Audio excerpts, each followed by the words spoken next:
Good evening, everybody. It is such an honor to be here, live from the Torch Center after Pesach. Want to welcome you all back, and to all of our friends online. Thank you so much for joining us. With you're gonna have to turn that. Okay, so my friends, thank you for joining us. We're gonna start. I want to share with you a little joke that I've heard, or a story that they say about El Al Israel Airlines. So yeah, please turn your ringers off, everybody. Thank you so much. So what happened is that everyone boards the plane in Tel Aviv. They're about to take off, and everyone boards the plane. Everyone fasten your seatbelts. They start taxiing. They get to the runway, and there's a delay, and a little bit longer of a delay, a little bit longer of a delay, and then they go off the tarmac and they go right back to the gate. And they're waiting, and they're waiting, and they're waiting. A little bit longer. They pull out, and they take off. And of course, everybody's okay. What happened, right? They said, well, you see, the pilot heard a little bit of noise in the engine that he was uncomfortable with. So we had to wait to find a new pilot. To find a pilot who wasn't going to bother him. But sometimes we don't realize that when an opportunity arises, we need to spring into action. We need to do something. We need to do something that will solidify what got us into the challenge that we're in, and or take us to the next level. So the question is as follows: how long does a moment of inspiration last for? You watch a video and it's like, wow, it's breathtaking, it's amazing, so powerful, the greatest sermon you've ever heard from your rabbi in synagogue on Rosh Hashanah or Yom Kippur. You go to a dinner. I'm just going to plug for my friend Danny Gutman, who's from the Friends of IDF. They're having their upcoming gala. All right? You're going to go to that event and you can be like, wow, I remember back, I went many years, and many of my friends have been involved with Friends of IDF, and you leave the place, you're like, it's so powerful. It's so powerful. How long does that influence, that inspiration last? Anybody know?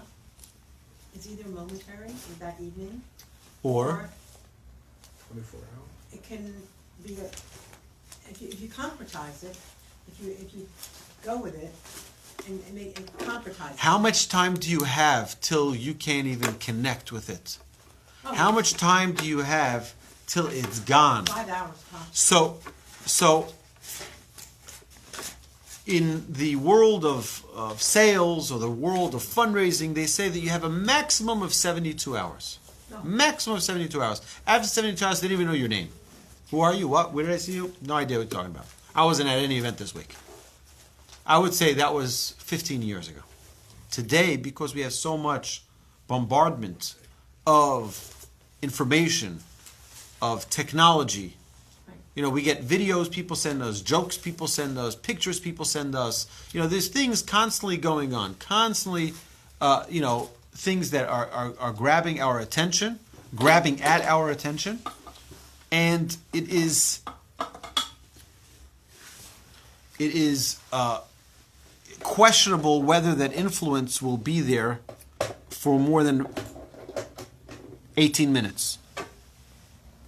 Questionable whether that influence, that inspiration will be there for more than 18 minutes. Where do I get this 18 minutes from? I'll tell you why. Because you think about the matzah, and how long does it take for that matzah to become chametz? 19 minutes. 18 minutes plus a second. Plus a second. And it's chametz. Explain that. You see, the Jewish people, when they left Egypt, it says that we left with matzah. Why did we leave with matzah? Lechem oni, the bread of the poor man, or bread of affliction, It carried the pain. Here's what happens. You imagine this, okay? Moses is praying to God and he says, God, please help the people. Help the Jewish people.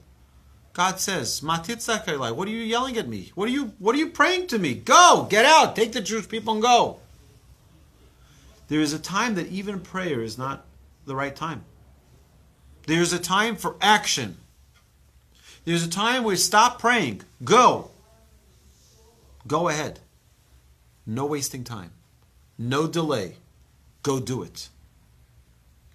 So the answer to the question is, it really depends on the individual and how strong that impact was. You try to sell someone a car and you make this beautiful presentation, right? As they'll tell you, if he walks off that lot, you lost the sale. That could be 10 minutes later. It wasn't powerful enough, or it was powerful, but they need some time to make a decision. They need time? No way. You lost them. So we need to understand that when we are inspired for spiritual growth, how long do you think that influence will stay? If you don't, as you say, concretize it. You need, that means you have to lock it in. I'll give you an example. Okay. You go you go to your synagogue, and your rabbi gives a magnificent sermon, and he says, the terrible, terrible deeds of speaking negatively about someone else. Lashon hara. And he starts saying how strong terms, how the Torah forbids it for us to be humiliating other people, which is essentially what Lashon hara is. You're speaking negatively about other people, and that will humiliate them. So all of this, and you walk out, you say, you know what? I really like what the rabbi said. It was a great sermon. And I'm never going to do it again. Yeah, sure. Right? That's not concretizing it. But saying, you know what? I'll take 10 minutes out of my day. And during those 10 minutes, no Lashon hara. Someone is inspired to learn Torah. To say, you know what? That's it. I'm going to sit down and read the entire Chumash, the entire Bible, cover to cover. That's not how it's going to hold inspiration. But I'll come to a class once a week. I'll come to 2 classes a week. I'll attend a Bible study group. I will participate in learning online, watching videos. There's so many opportunities for people to learn. But Rabbi, it's more than that. Yes. I listen to Rabbi Mizrahi. It has to have a punch to you that's more than just hurting that person. Right. So it has to be, you recognize, whoever's teaching it has to make it clear, crystal clear, that you're destroying your soul, his soul, and the entire soul. Okay, right, 100%. But you have to remember that you can go. And it's not like One second. You can go to the most powerful lecture in the world. If you are not going to influence yourself to change, nobody will. At the end of the day, we are the gatekeepers of our own environment, of our own influences, of our own inspiration. Of our own happiness. And if we don't make that decision for ourselves, to be inspired, to make that change, then guess what? Nobody, not the greatest sermon, not... Right, that's it. Exactly. So, how long does it last for? It's fleeting. It's fleeting. And the idea is not about how to become a good salesman to other people. The idea is how to maximize our own existence. How to take each influence that we have and make it the greatest it can be. That is what we're trying to do today. All of the service of Hashem, we learn this in the words of our sages, all of the service of Hashem needs to happen quickly. It needs to happen with a haste.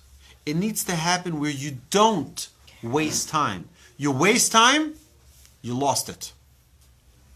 If you don't maximize that moment, if you don't harness, if you don't incorporate what you learned, I will share with you what the Ramban says, Nachmanides. in his famous letter that he writes to his son. I have a copy here. I should have a copy here. I'm going to read it to you right inside.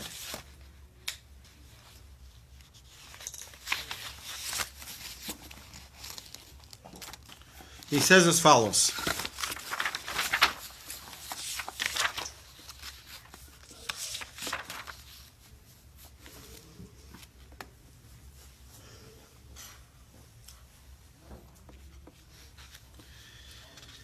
He says, when you arise from your learning, reflect carefully on what you have studied in order to see what in it you can put into practice.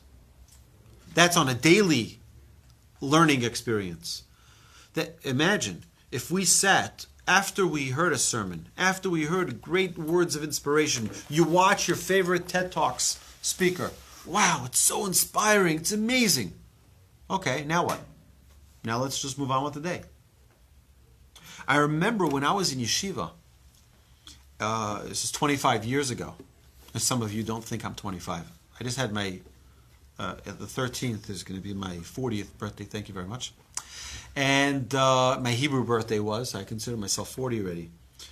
But it's 25 years ago. I was 15 years old in yeshiva in Jerusalem.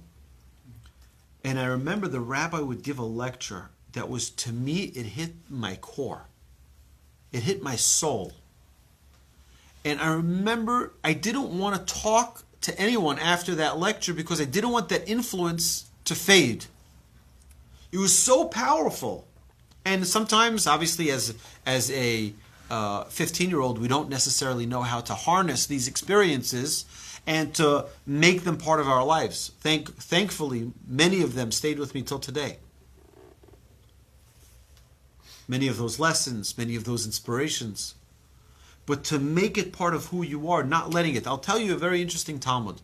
The Talmud says that one mockery, one joke, can obliterate 60 inspirations. Imagine an inspiration. It's hard to be inspired. One joke, one mockery, one laughter It's worse than destroys, obliterates 60 inspirations. it murders. So, I think, we're living in a culture today where, what's harmless comedy? Just to, you had a rough day, watch some late night comedy, right? Or whatever these clowns on late night do. And they basically, I'll tell you what they do, it's very simple. They make fun of other people. Yeah. Sometimes they'll even include mockery of themselves to show that it's genuine, so to speak. But it's just making fun of people. That's it is. How can we laugh on someone else's account? And whether it's a politician that they're mocking, or it's an actor or an actress, or a recent story, or some unfortunate incident that happens, just make fun of everything. How likely is it after such mockery that we're going to start taking things seriously, to have influence? It doesn't elevate you. It does. Yeah, it doesn't. We become numb to things, and that's the danger. So if you're doing it you're not doing it for mockery, you're doing it because that's what you do. I mean, like the funniest guy that I thought that almost ever was Don Rickles. Yeah. And Don Rickles wasn't doing it to make people feel bad, that just was his shtick. Right. Now, these late night guys are saying it because they're mockery people. But what if that's... Well, they get paid to do that. What if that's what you do? Robin Williams used to do that also. Right. Again. Look, it's.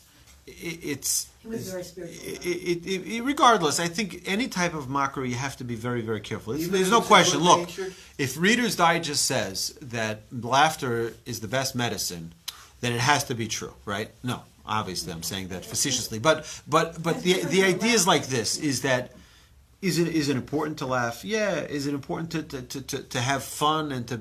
Yes, but we have to realize there may be a price that we pay for it. But mostly every joke here is mockery. And that price that we pay might be the inspiration that it comes at the expense of. It's going to be very hard to take a inspiration. We hear something, we want to change ourselves, or we laugh it off. It's another funny thing. It's like, you're in synagogue on Yom Kippur, and it's the end of Yom Kippur. They're about to blow the shofar, and now the guy blows the shofar, and you walk out. You're like, wow, it was so touching. The guy next to you is like, huh? You hear that shofar blow? He blew it, right? He blew, and what happens? Everyone laughs, and that inspiration's gone. It's out the window. Can I say something? You can say whatever you want. In Guadalajara at the synagogue there, when they blow the shofar at the end of the holidays, Right. they have about 15, 20 people blowing shofar. Great. They go to classes, and then on the high holidays when they blow shofar, they're all on the stage. Everyone blows it in sequence. It's unbelievable. Excellent. I've never seen that before. But you have to, as Lawrence Levy here says online, he says, strike while the iron is hot. Yeah. Strike when the iron, right? So our service of Hashem needs to work the same way. How many of us are inspired to do something, to wash our hands before we eat, to say a blessing, to attend synagogue services, to be kind and visit a sick person, we have so many things we're inspired to do, and how many of them we lazy out of? It becomes, because one thing led to another thing, and suddenly it's gone. That inspiration's, you got to lock it in right away. Think of it, the inspiration you have to go on a diet. It's like, I'm going to change. I'm going to lose this weight. I'm going to be healthier, right? It's losing weight. It's changing the way you eat, right? It's spending more time with family. I'm going to drive safer. You hear a story like, that's it. I have to start wearing a seatbelt, or I'm never ever going to talk again on my cell phone. I just saw this video and it's so frightening what can happen. It's worse than drunk driving. It's worse, right? Wow, I'm going to waste less. Right? I'm not gonna waste. I'm gonna recycle more, be greener, and then that inspiration disappears. Gone.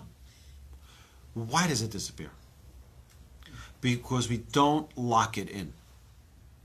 We have to lock it in. Take that inspiration and don't let it fly away. Take it and lock it in. Make it a reality in your life. When I do an annual diet contest with my brothers-in-law, and after Pesach we gained so much weight, we're like, all right, and we have a contest in 3 months or 6 months. Who's going to lose more weight? And I kept on winning every year, so they stopped having the contest. But no, I'm just kidding. I didn't win every year. I'm just saying it to motivate myself to get started. But I always know when I come back, this is usually starts in New York, when I come back to Houston, I can tell you immediately whether or not it's going to be successful. On the way home, do I stop to buy healthy food? Fruits and vegetables.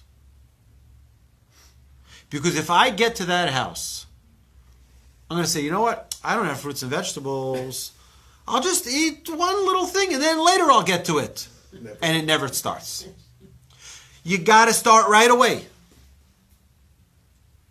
You miss out on that opportunity, it's gone. And that inspiration could possibly never come back again the same way. You may be inspired, but in a very different way. It won't touch that same nerve. It won't touch that same sensitivity. We are people who need to spring to action. We need to jump into it. You're inspired about, keeping more observant lifestyle, whether it be kosher, whether it be Shabbos, whether it be lighting Shabbos candles, whether it be doing more mitzvahs, wearing tefillin every day. I had an individual once called me. He says to me, Rabbi, I can do a lot of mitzvahs. I really want to do a lot of mitzvahs, but you have to understand something. This prayer and tefillin thing in the morning is not happening for me.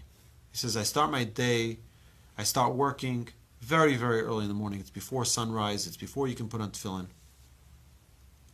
And it's still dark outside. And then by the time I get my first break, it's 3, 4 o'clock in the afternoon. And I'm inquiring as to why he doesn't have this ability to put on tefillin.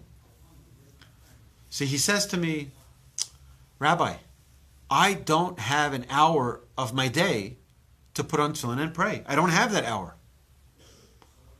I said, an hour? Who needs an hour? You need 3 minutes.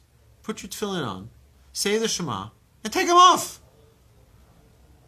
One of the most important mitzvahs in the Torah is to put on tefillin. All it takes is 3 minutes. He says, you sure? I thought you got to do the whole prayer. I said, if you have the ability, you should. But if you can't, put it on, take it off. Put it on, say the Shema, take it off. How long does that take? 3 minutes? 4 minutes? I heard once from Rabbi Amnon Yitzchak, a great lecturer in Israel.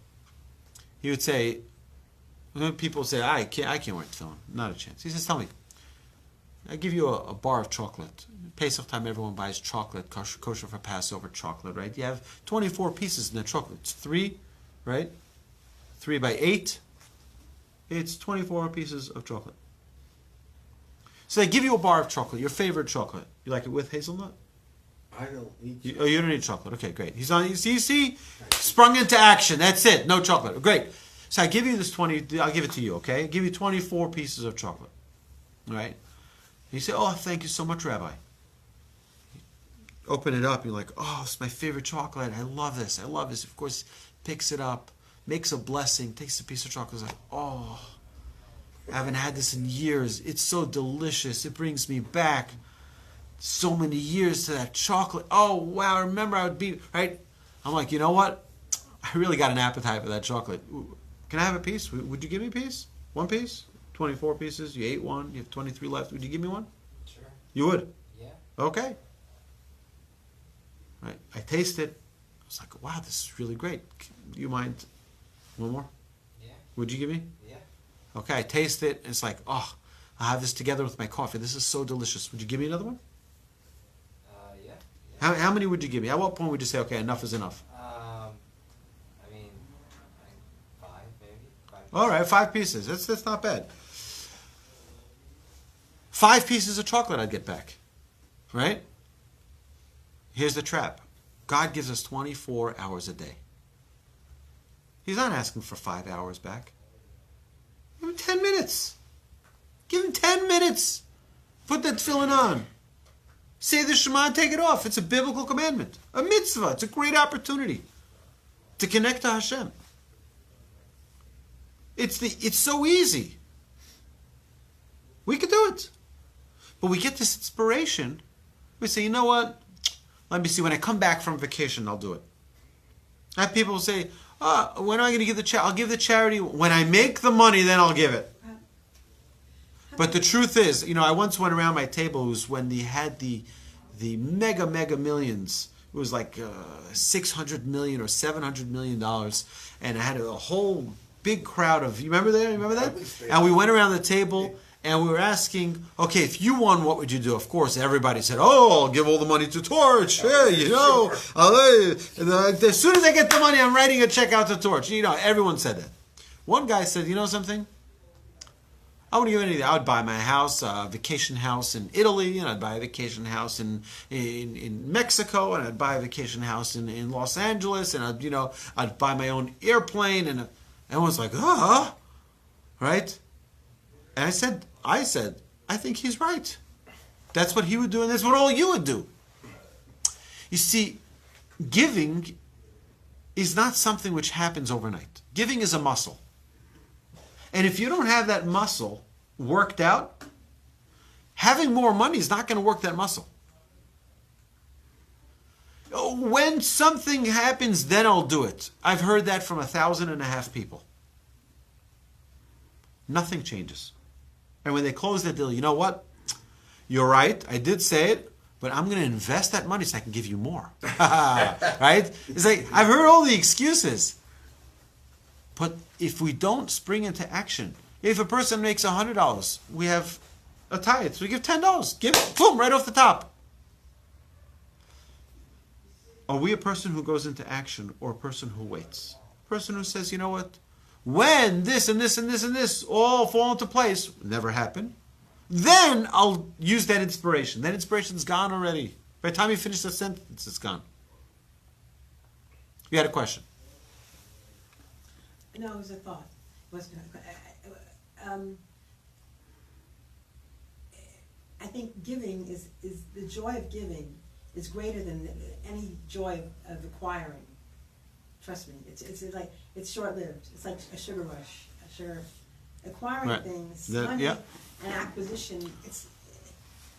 It's a Band-Aid. It'll never make you happy. If you've lived with money, you can say this. It's true though. Yeah, so I think that if that person was the only person who actually said the truth was that person who said he wouldn't give anything. And it's nice to want to feel generous. I think the best part of a lottery is that people can dream for a few minutes. You can dream, what would be if? And it's worth it for that $1, right? It's worth it to spend $1 to dream for a few minutes, and then reality hits you, you lost, right? And you have one in, how much? 14 million chance to win? Yeah. You dreamt for a minute what you would do, how righteous you would be. We could be righteous every minute. Today, without all that money. With what we do have. With what we are holding on to now. I want to share with you a story.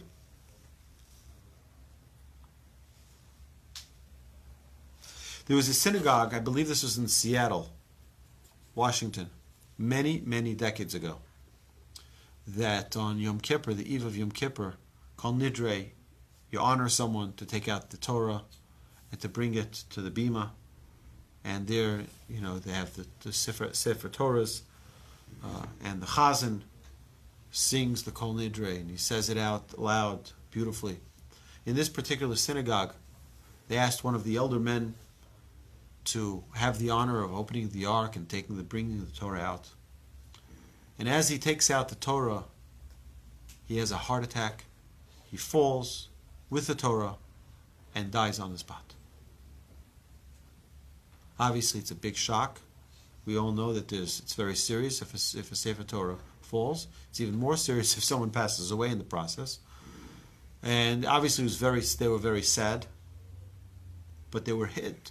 But this is perhaps a message. Maybe this is a wake-up call for our synagogue. And they resolved to hire a rabbi. And I can tell you that many, many great people came out of that synagogue who were inspired because of that rabbi. That those people were inspired to hire. But you have to take a situation and immediately resolve to do something. I say, even if what you do is not the most clever idea, get started. Get on your way to making that change. You don't have to resolve that now your whole diet is going to be perfect. Just cut one thing out. Start. Because if you don't start, the inspiration's gone. And it was a waste of time.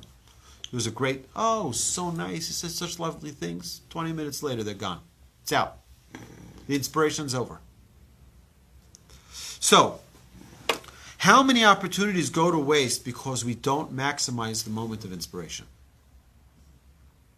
The second we're inspired, we have to think, okay, what am I going to do now to change? Again, it could be any topic in the world. It could be time management, to message on hope, to helping underprivileged children, to volunteering for the Meals on Wheels, to helping with special needs.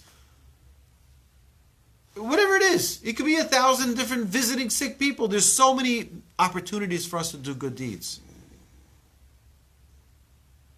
And then, you know what? In a few weeks, I'll do it. It's over. That inspiration's gone.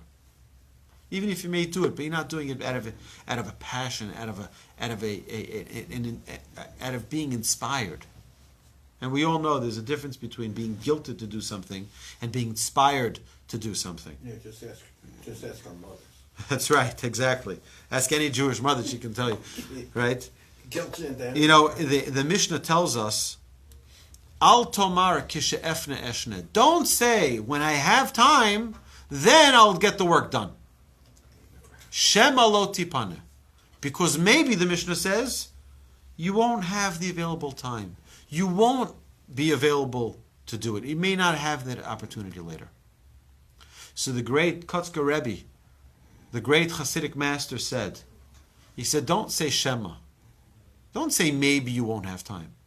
Instead, change the word to vadai. For certain, you won't have the time. Don't push it off to later, because for sure you won't have the time later. Right? Today is the tomorrow you spoke about yesterday. Yesterday you said, I'll take care of it tomorrow. Guess what tomorrow is? That's today. And if you're going to push it off again, pushing it off never works.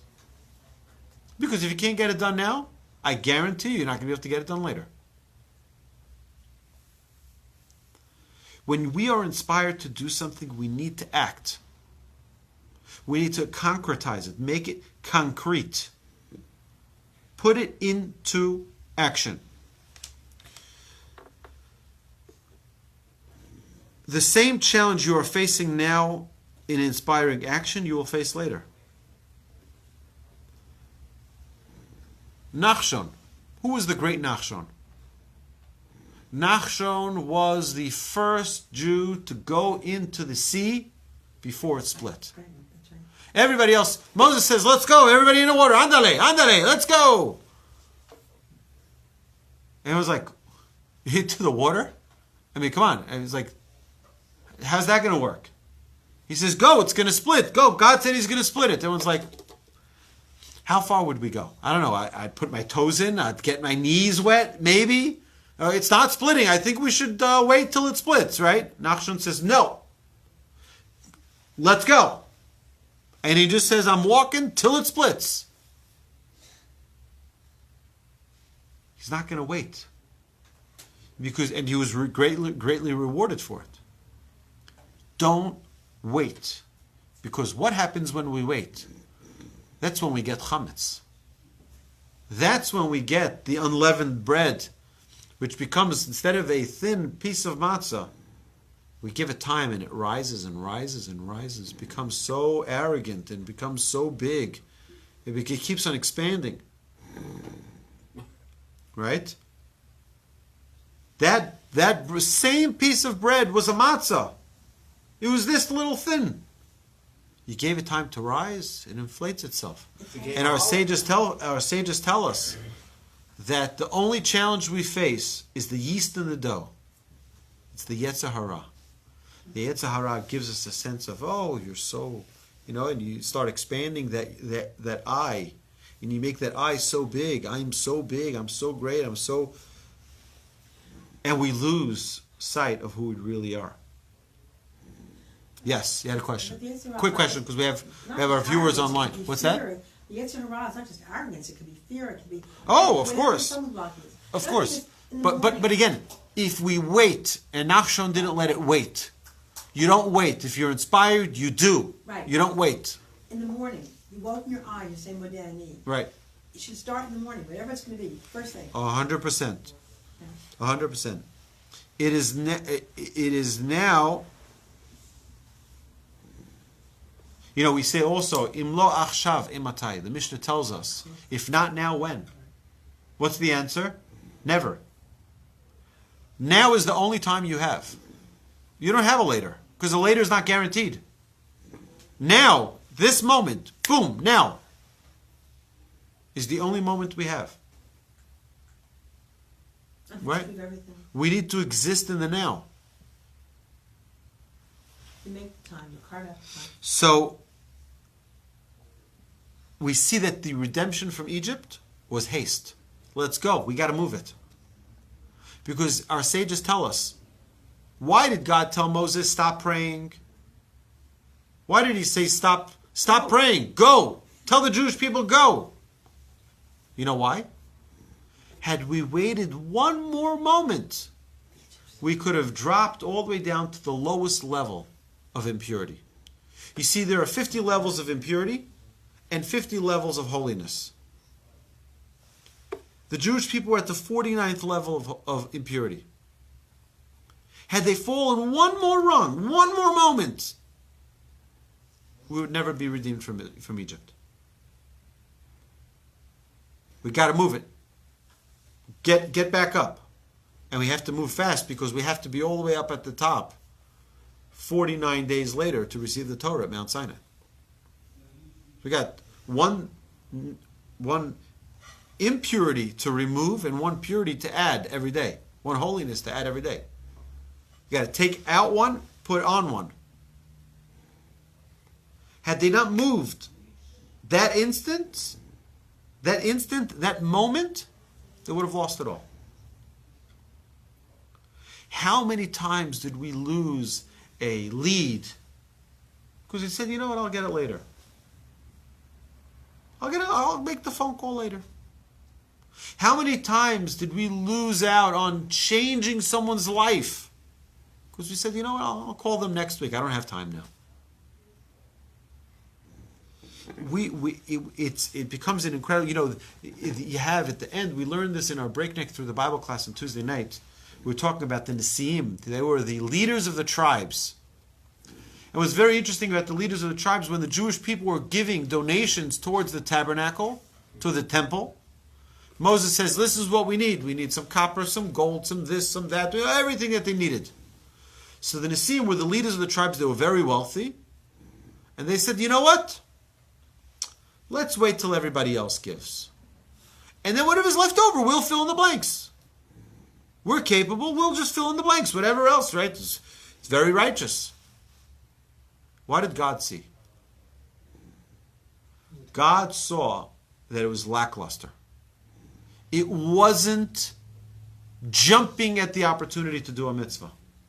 They gave a good excuse, they gave a good spin on it. They were punished. And when the word Nesiim comes up in that portion, it comes up missing a letter. Imagine I spell Scott missing a letter. Or I spell it wrong. It's like, hello, I thought you loved me. I thought you cared about me. You don't know how to spell my name? Right, we take it personally.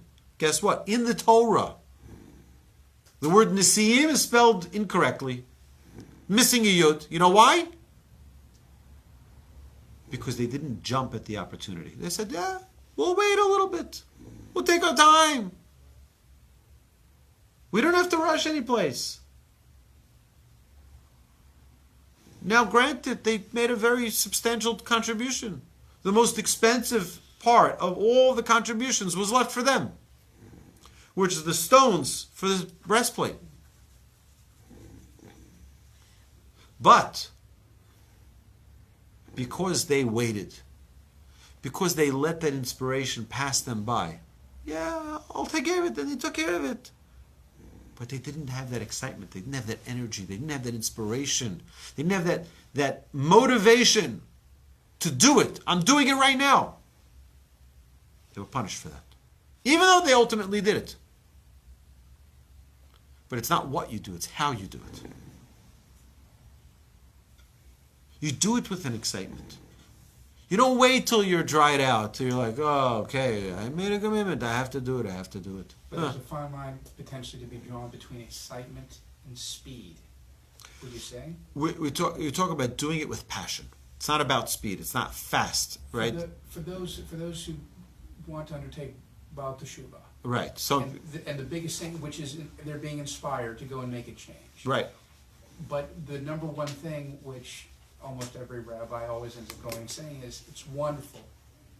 Move slow, take your time, so that it's something which lasts. So 100%. Overnight I want a kasher out of my house. I want to wear tzitzit. I've never done this before. I'm ready to do it. I'm inspired. Let's do it. And it seems as though rabbis were going to say, that's great. Slow down a little bit. That's correct. How do we? Okay, but you understand that there's a difference between taking small steps and saying, I'll start my steps later. Okay. When I'm ready to take on the whole thing, then I'll do it. No, you got to start now. You can't wait. You can't wait till you win the lottery to start giving charity. You start out with whatever you do have, whatever you can do, but at least you give. You're exercising that muscle. When we are, I say this so many times, you've heard this almost ad nauseum here. I don't believe in Orthodox Judaism. I don't believe in Reform Judaism. I don't believe in Conservative Judaism. I don't believe in Reconstructionist Judaism. The whole thing is one big baloney. There's no such thing as Orthodox Judaism, no such thing as Reform, Conservative, and Reconstructionist, and any other labels that there are out there. It all is meaningless. It really is. There are two types of Jews. There are stagnant Jews and there are growing Jews. And I would venture to say, sadly, in every one of those buckets or membership labels, there are people who are stagnant. And in every one of those buckets, there are people who are growing. And that's what we want in Torch. We in Torch don't see membership. We aren't a membership-based organization. We don't care what membership you have or don't have. We want you to be a growing Jew. That's our passion. We want Jews to be growing Jews, and ourselves, by the way. The hope is, if we're able to inspire other people, we might get inspired as well. The idea is to be growing. To be like who? To be like you. Be the best you can be. Some people, be the best Jew you can be. Be the best you can be. That's it. Be the best Jew you can be. Be the best you can be. Don't be like him, and don't be like him, and don't be like him. I'm going to look like him. I'm going to dress like him. I'm going to pray. Be you. But the number one priority of Jews is to be growing. Are you in an incline or are you in a decline? We have to always be on that escalator, that's going down escalator because the world is stacked against us. Are we on those steps trying to make progress going up? It's stacked against us because we have so much materialism around us. We have so much, competition for our time, so much competition for our money, so much competition for our attention. Look, you can't even watch a sports game without being bombarded with advertisements. You can't watch a political event without being bombarded with advertisements. You can't even go to an event without being bombarded with advertisement. There's a competition for our time. But ultimately, are we there to give our commitment, dedication, inspiration to the Almighty? That's it. Are we ready to do it? Yes. What do you do in the case of people that reach a plateau and then they stagnate? How do you get them? It's a danger. A person should never be at a plateau where they stagnate their spirituality. It's a terrible thing. It happens. It happens. It's true. People who get, you know what? But I have a different question. How many of us, just a week and a half ago, we had the Seder, the Pesach Seder.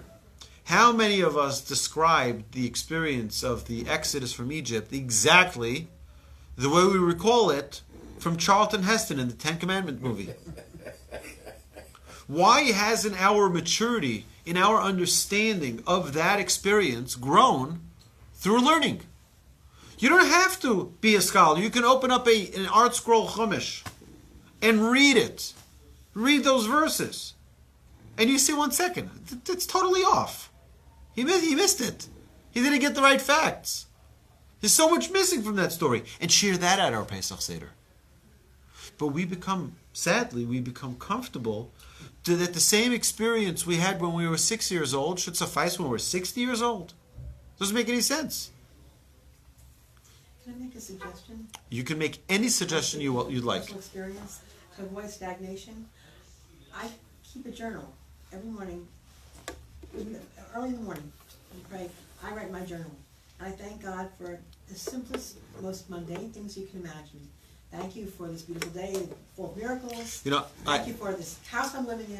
Thank you for my breath that I'm breathing. Sounds crazy. I had a young adult I met a few years ago, and he told me, Rabbi, my life it's downhill. It's terrible. Nothing good is happening to me.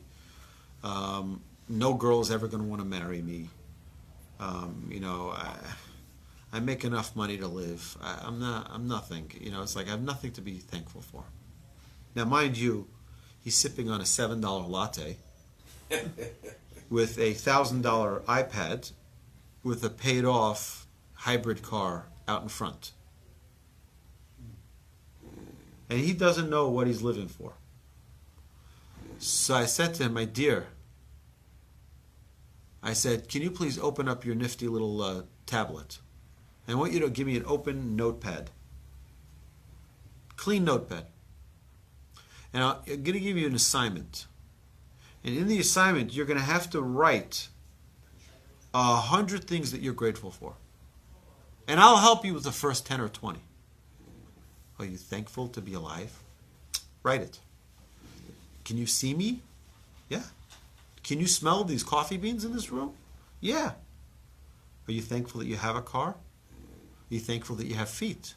Are you thankful that you have ear to breathe? Are you thankful? Right? And we started going through. Do you have parents? Oh, amazing. Not everyone has parents. We can go around this room in the coffee shop. I guarantee you a lot of these people in the coffee shop don't have parents. They'd love to speak to their parents one more time.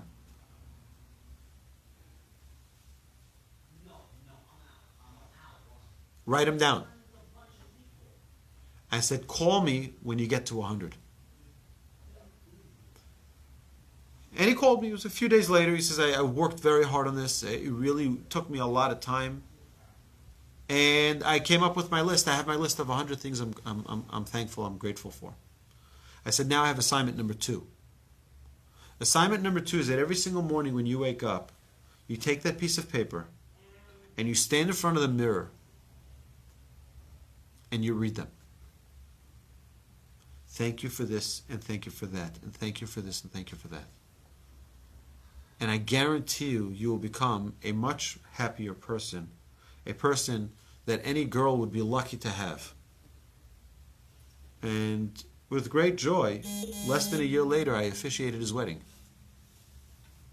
They met at Torch.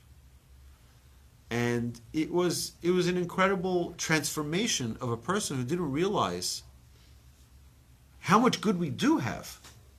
Now, that's not exactly the topic we're talking about tonight. But it's important to mention, if we're already on it, that you have to be inspired. We have to be inspired.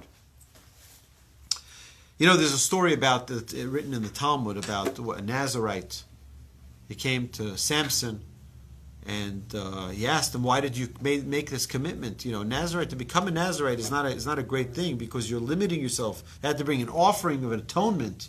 Because God gives you this world for pleasure. And here you're limiting yourself on worldly pleasures. You can't cut your hair after this, right? You can't eat wine, and so on and so forth.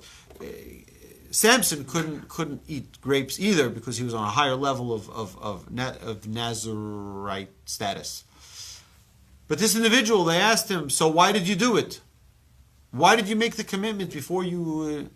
He said, because I was stuck in... He says he was a shepherd, and he saw the glow of his hair, off the water and the reflection, and he saw how attractive he was. He was afraid that if he would wait, he would lose the inspiration. He would lose the awe of the moment. He wanted to limit himself immediately, so he doesn't do something which is inappropriate. See, he locked himself in. We need to harness that power. To lock ourselves in when we know that there's something that, and these things, these experiences, when we lock ourselves in, these are the most powerful experiences we'll have in our life. To make that change, to make that commitment, it doesn't have to be a big commitment, a commitment, any commitment to improving our lives, to becoming a better person, to seeking that change. Delay can ruin our entire growth. Just pushing it off. Oh, you know what, I'll get to it soon. No, that's the Yetzer Hara telling you, push it off, because I know as soon as you push it off, it's out the window. You'll never be inspired again like you were. We have to have an immediate response to inspiration. When we are inspired, we need to find a way to keep that inspiration, to keep that fire, to keep that passion, so it doesn't disappear. That's the discussion for tonight. If anyone has any questions, I'll be happy to take it. But to our friends online, I want to thank you again so much for joining us. And if you like this video, please like it. And if you are what's that? Inclined. Yeah, thank you. If you're so inclined, please share it as well, so your friends online can watch it and hopefully learn something and grow and take the moment of inspiration. So click the little button there to share. It's an arrow pointing away to share it with someone else, and hopefully I look forward to continuing to learn together tomorrow night right here, Torch University, 7 o'clock, 8 o'clock, session 1, session 2, Wednesday, Partners in Torah, Thursday, Chumash, in the morning. Oh, we have a new class we need to announce to our friends. Every Monday morning, we have Mussar Monday mornings now. It's not online. It's only in podcast format with this mic and this beautiful microphone. So we did our first class this week. I look forward to seeing everyone next week at 10:30 right here in this room at the Torch Center. I look forward to seeing all y'all. Have a lovely evening, and we'll take questions here from our live audience. Thank you so much for joining us.